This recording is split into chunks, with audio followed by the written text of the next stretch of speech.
What happens when one of the most powerful judges in America tries to silence a rising star in Congress?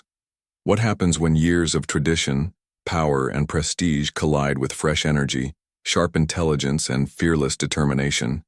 You get fireworks. And that's exactly what happened when Supreme Court Justice Clarence Thomas tried to corner Representative Jasmine Crockett, and instead ended up witnessing one of the most unforgettable replies in recent memory. This wasn't just a polite back and forth. This wasn't one of those dry legal debates that gets buried in transcripts.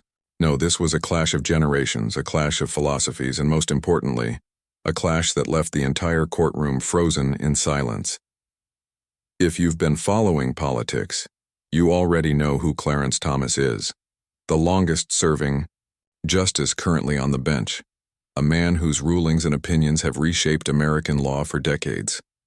He is, without question, one of the most influential voices in the judiciary, but you may not know Jasmine Crockett, at least not yet.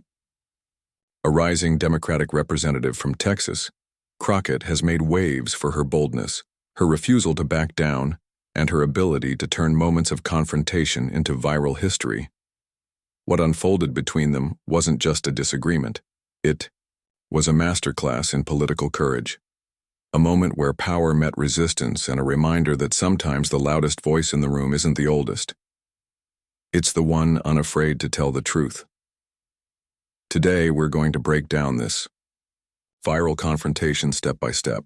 We'll look at how Clarence Thomas tried to diminish her, the legendary reply Crockett delivered, the stunned reaction of the audience, and why this moment has taken on a life of its own far beyond the courtroom walls. And here's the thing. Once you hear Crockett's full reply, you'll understand why this exchange isn't just about politics. It's about accountability, it's about history, and it's about the unstoppable rise of a new generation of voices that refuse to be silenced. So grab your seat, turn up the volume, because what you're about to hear is more than a debate. It's a turning point. The story begins not with a scream or a headline, but with a quiet setup. A hearing, a courtroom, a formal stage where rules are followed, procedures are observed, and every word is weighed. Clarence Thomas entered with the gravitas of a man who has sat in judgment for decades. His reputation precedes him, quiet during oral arguments, deliberate in his written opinions, and unshaken by controversy. For many conservatives, he's a hero. For many progressives, he's a symbol of everything wrong with judicial overreach. On the other side sat Jasmine Crockett, younger, newer, less experienced in years, but brimming with conviction. She wasn't supposed to dominate this stage. She wasn't supposed to stand out here. At least that's what some thought. But history has a funny way of surprising us. The exchange began with Thomas posing a question, one designed not just to seek information but to establish dominance. He questioned her constitutional knowledge. He made reference to her limited time in Congress. He even suggested that perhaps she should listen more and speak less. The courtroom chuckled. It was subtle, but audible. For a brief second, the weight of Thomas's words seemed to land. This was, after all, Clarence Thomas, a man whose voice can tilt the scales of law. But Jasmine Crockett wasn't laughing. Her expression remained steady, calm. But behind her eyes, something fierce was building. This was not going to be the kind of moment where a junior member bows their head and defers. This was going to be the kind of moment that rewrites perception. And it all started with her first strike. Crockett leaned forward. The microphone picked up her voice, steady, clear, unwavering. "With all due respect, Justice Thomas," she began, "I may not have sat on the bench for decades, but I know the Constitution wasn't written to be weaponized against the very people it was meant to protect." The effect was instantaneous. The chuckles stopped. Pens scratched furiously across notepads. A few heads in the audience tilted as if realizing they were about to witness something significant. That one line carried centuries of history. It was more than a rebuttal. It was a reminder. The Constitution, she implied, was not a trophy for the powerful but a shield for the people. Crockett didn't stop there.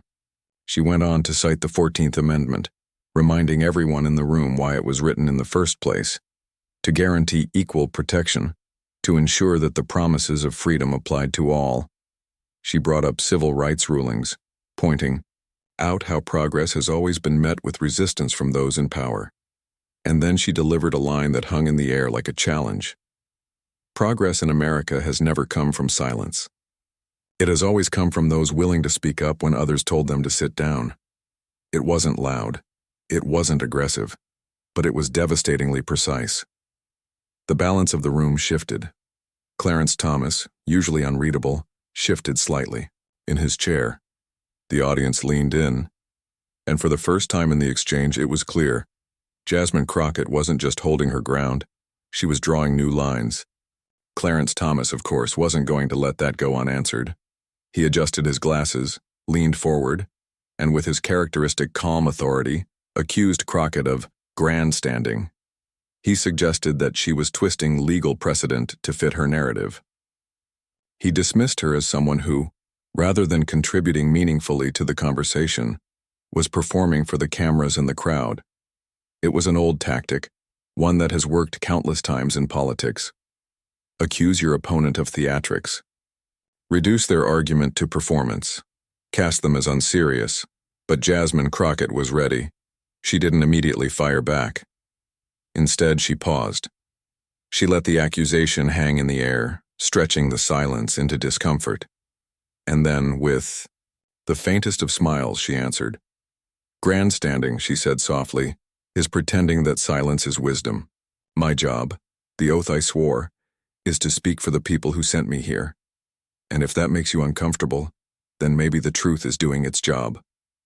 The words landed like a thunderclap. Gasps rippled across the audience. One person audibly whispered, "Wow." Thomas blinked, caught off guard by the elegance of the reply. He had expected defensiveness, maybe even anger. Instead, Crockett delivered something far more powerful, a line that reframed the entire confrontation. No longer was this about whether she belonged in the conversation. It was about whether those in power could handle accountability. And then came the moment, the line that has now been replayed, clipped, and shared across millions of screens. Crockett leaned in closer to the microphone, her voice carrying a steady conviction. You may sit in judgment, Justice Thomas, but you don't sit above accountability. Not from history, not from the people, and not from me. The silence that followed was almost physical, heavy, tangible. You could feel it pressing against the walls of the chamber. For a moment, even Thomas didn't respond. He simply looked at her, as if realizing that this wasn't just a freshman, congresswoman sparring for attention. This was a rising voice that could not be dismissed, and the audience knew it too. Some shifted uncomfortably. Others nodded slowly. And somewhere in that silence, a new reality settled. Jasmine Crockett had arrived. The clip spread like wildfire. Within hours, it was trending on Twitter. TikTok flooded with edits, reactions, and remixes. YouTube lit up with commentary videos dissecting every word. Hashtags like Curtis Crockett clapback, Dewey Thomas vs. Crockett, and Accountability Matters surged into trending lists. Cable news picked it up, running the footage with dramatic headlines. Analysts debated whether Crockett had crossed a line of respect or whether she had spoken truth to power in a way that desperately needed to be heard. Some praised her as fearless. Others dismissed her as reckless. But no one could deny the impact. Crockett had gone from being just another member of Congress to a symbol of defiance, accountability, and unshakable courage. Why did this matter so much? Why did one exchange capture the imagination of millions? Because this wasn't just about Clarence Thomas and Jasmine Crockett. This was about something bigger, the collision of old power and new voices. For decades, the Supreme Court has been insulated, its justices untouchable, its authority unchallenged. But Crockett's words cracked that facade. She reminded everyone that power, no matter how entrenched, is never beyond question. Her reply resonated because it tapped into something people feel every day, the frustration of being dismissed, underestimated, or silenced. She wasn't just speaking for herself. She was speaking for millions who know what it's like to be told to listen more and speak less. What many people don't realize is that Crockett didn't stumble into this moment. She had been preparing. Sources close to her say she had studied Thomas's past rulings, anticipating his arguments. She had spent nights reviewing constitutional history, rehearsing possible replies. This wasn't luck. It was strategy. And when the spotlight came, she didn't shrink from it. She owned it. She turned what could have been a moment of humiliation into the defining moment of her career. That preparation, that discipline, is what separates those who fade from those who rise. The confrontation has already sparked deeper debates. What is the role of the Supreme Court in modern America? How should Congress hold it accountable? And what does it mean when younger voices begin to challenge the most established institutions? For some, Crockett's reply was a dangerous breach of decorum.